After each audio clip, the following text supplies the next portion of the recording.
le César du meilleur acteur. Et puis on essaiera un jour de faire une grande cantine gratos. Yes, we can. Serge Gainsbourg, bonjour.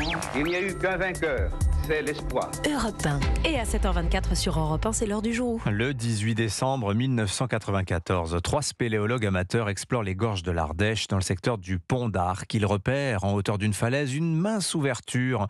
Ils s'y faufilent et découvrent, émerveillés, plusieurs salles ornées de peintures rupestres, vieilles de plus de 30 000 ans lors d'Autriche, 2 fois plus anciennes que celles de Lascaux. Oui, au bout d'une route sinueuse, voilà l'entrée de la grotte, une sorte de hublot perdu dans la roche à 50 mètres du sol. Sous la lumière des torches apparaissent des fresques, des panthères, des rhinocéros, des hiboux à l'encre rouge ou noire sur les parois. L'un des découvreurs s'appelle Jean-Marie Chauvet. Agent de surveillance des grottes de l'Ardèche, il a été intrigué par une petite cavité d'où s'échappait de l'air et il s'exprime alors sur Europe 1. Ça fait pratiquement 30 ans que je fais de la spéléo et pour tout spéléo ou archéologue, c'est le rêve, c'est l'imaginaire. Quand on trouve ça, c'est le summum. Personne n'a marché dans la grotte depuis des millénaires. Il y a encore les empreintes des gens qui ont fait ces peintures. Jean-Marie Chauvet découvre aussi des ossements délicatement posés sur des pierres. Un crâne d'ours trône même comme un objet sacré sur un autel. Un sanctuaire encore inviolé pour l'archéologue Jean Clotte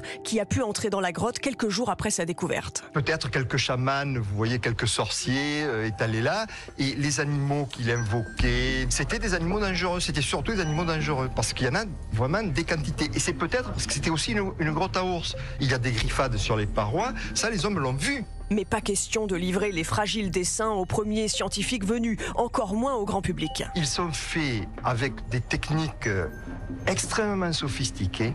C'est très bien réalisé et sur le plan esthétique, c'est un grand maître. C'est le Léonard de Vinci de l'époque.